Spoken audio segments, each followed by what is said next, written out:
Bagaimana cara saya menjual puluhan ribu buku ke anak SD?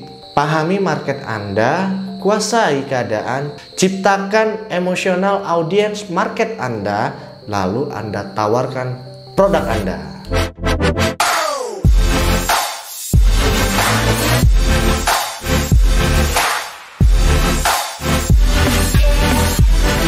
Assalamualaikum warahmatullahi wabarakatuh. Bertemu lagi bersama saya di channel Arif Budiman Asuko, channel yang ngebahas tentang ide ataupun peluang bisnis digital seperti marketplace, Tokopedia, Bukalapak, Shopee, Lazada, Blibli dan lain sebagainya. So buat teman-teman yang tertarik dengan ide ataupun peluang bisnis online ya, langsung aja klik tombol subscribe-nya dan nyalakan tombol lonceng agar teman-teman bisa dapat notifikasi video terbaru dari saya.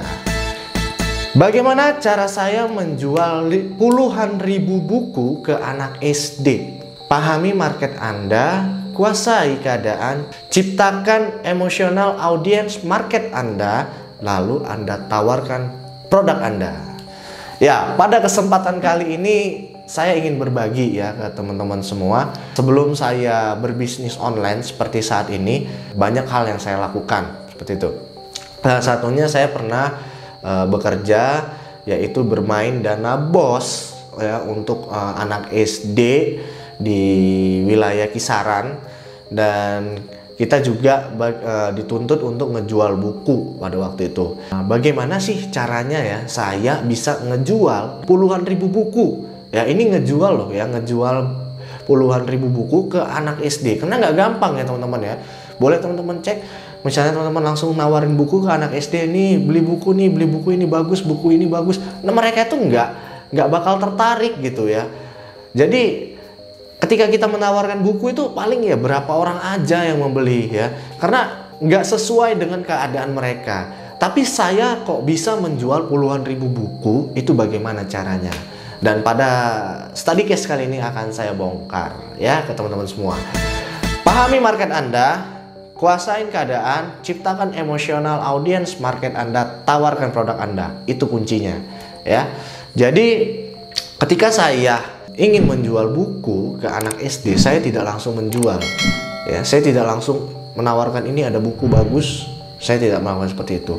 Yang pertama kali saya harus lakukan adalah saya coba memahami market saya dulu ya. Dalam menjual produk apapun sama sebenarnya teman-teman ya. Dalam menjual produk apapun kita harus pahami market. Jangan langsung jualan atau hard sell. Saya pahami market saya adalah anak SD. Anak SD ini mereka itu masih ingin bermain, masih berantem, masih berak celana ya, masih macem-macem lah ya. Namanya juga anak SD gitu ya, masih asik-asikan gitu, masih toko-tokoan ya, jita-jitaan. Nah, itu kelakuan anak SD gitu. So buat teman-teman yang masih berak celana, sebenarnya teman-teman masih anak SD. Ini bercanda ya. Jadi saya memahami ya, saya coba pahami market audiens saya. Ketika saya tahu market saya anak SD, mereka sukanya bermain, mereka sukanya bercanda, mereka sukanya diajak asik-asikan, saya coba kuasain. Yang tadi kedua ya, sudah kita pahami, maka kita coba kuasain marketnya. Dengan cara apa? Kita ajak mereka bercanda, ajak mereka bermain. Ya bukan bermain lama gitu juga ya. Jadi saya masuk ke dalam kelas, saya ajak bercanda, saya ajak kasih cerita lucu, terus habis itu saya ajukan pertanyaan. Nah, saya ajukan pertanyaan nih, contoh misalnya gini, siapa pencipta bola lampu? Misalnya ya, terus ada yang jawab ya, ada yang jawab nih, tek. Nah, saya sudah sediakan coklat teman-teman. Kalau pada waktu itu mungkin coklat, tapi kalau anak sekarang mungkin ya udah pada tahu duit, mungkin kalau dikasih duit lebih asik gitu ya. Saya sediakan coklat pada waktu itu. Siapa pencipta bola lampu? Angkat tangan. Terus habis itu dia jawab bener, saya kasih coklat. Nih ada coklat gitu ya. Terus habis itu ajak bercanda, cerita lagi lucu. Terus habis itu tanya lagi, siapa pencipta telepon misalnya? Graham Bell, ada yang jawab gitu kan. Saya kasih lagi coklat. Nah, saya sudah melebur nih di satu kelas gitu ya. Terus habis itu selanjutnya adalah kita sudah menciptakan emotional audience ya. Emotional audience itu kedekatan ya, sehingga anak-anak tadi ya, anak-anak SD tadi itu mereka itu sudah menganggap saya itu bukan lagi orang lain ya, sampai mereka berani menyebut, wah abang ini manusia planet Mars gitu, udah berani bercanda seperti itu. Nah, ketika kamu sudah bisa menciptakan emosional audiens kamu, maka kamu bisa menawarkan produk kamu. Tapi saya punya ide yang lebih cerdas yang bisa teman-teman lakukan. Bukan teman-teman langsung menawarkan, ini buku bagus. Bukan seperti itu teman-teman ya, bukan seperti itu caranya. Nah, bagaimana cara saya menjual puluhan ribu buku ke anak-anak SD? Ketika saya sudah menciptakan emosional audiens saya pancing mereka dengan cerita lagi ya. Ceritanya adalah minggu depan kakak akan kembali lagi ke kelas ini dan kakak punya hadiah yang lebih menarik, yaitu hadiah jam tangan. Ya, ada 3 buah jam tangan, ada coklat ya. Pokoknya ada hadiah yang keren lah buat adik-adik semua. Nah, tapi masalahnya pertanyaan yang mau kakak kasih itu ada di buku ini gitu. Nah, otomatis kan si anak-anak ini tadi kan, wah, aku harus beli buku ini nih. Kalau nggak aku beli buku ini, gimana caranya aku bisa dapat jam tangan gitu ya. Nah, anak SD tuh kan kadang kalau dulu ya dapat jam tangan kan seneng gitu ya. Apalagi zaman-zaman dulu gitu ya.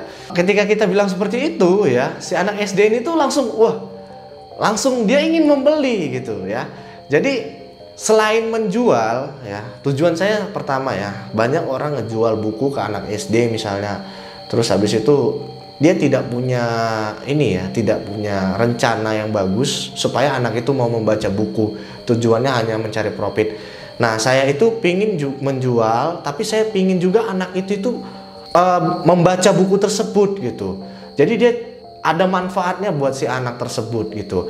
Nah, maka saya buatlah skenario seperti ini. Ketika saya bilang minggu depan kakak akan kembali lagi dan kakak akan bawa hadiah jam tangan, kakak akan bawa coklat ya, hadiah-hadiah menarik lainnya, tapi pertanyaannya kakak ambil dari buku ini.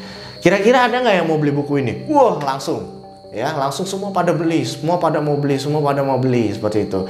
Tapi ya minggu depan saya kembali lagi ke sana gitu ya. Saya kembali lagi ke sana, saya bagikan jam tangan dan itu sangat sangat bermanfaat. Jadi benar-benar mereka itu ya nggak semua, tapi sebagian dari siswa-siswa ya, dari siswa-siswa yang membeli buku itu benar-benar mereka membaca gitu. Dan ketika kita kasih pertanyaan dari buku itu, mereka bisa menjawab seperti itu. Dan ada manfaatnya. Jadi ada manfaatnya. Selain kita berjualan dan ada manfaatnya.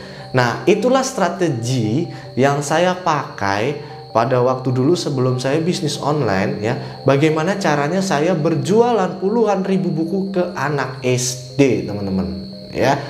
Gampang ya. Sebenarnya gampang sekali kalau teman-teman itu mau berpikir kreatif dan lebih cerdas ya. Cukup pahami market Anda, kuasain keadaan, ciptakan emosional di market audiens Anda, lalu Anda coba tawarkan produk Anda dengan cara yang cerdas seperti itu ya. Nah, ini bisa teman-teman tiru nih ya buat yang mau bisnis untuk buku anak SD atau kita bilang ya, perlengkapan anak SD atau apalah. Biasanya sih buku yang paling enak ya. Ini udah saya coba dan berhasil ya. Worth it sekali. Oke, jadi gini ya teman-teman ya, ketika teman-teman mau menjual produk, teman-teman tuh harus bisa melihat ya market teman-teman itu apa ya. Market teman-teman itu apakah anak SD, apakah orang kaya, apakah orang biasa ya.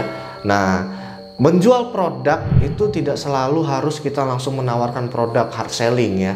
Dengan cara soft selling seperti ini, itu justru kadang hasilnya lebih banyak ya. Dan ini terbukti. Produk buku ini sangat sulit loh teman-teman ya.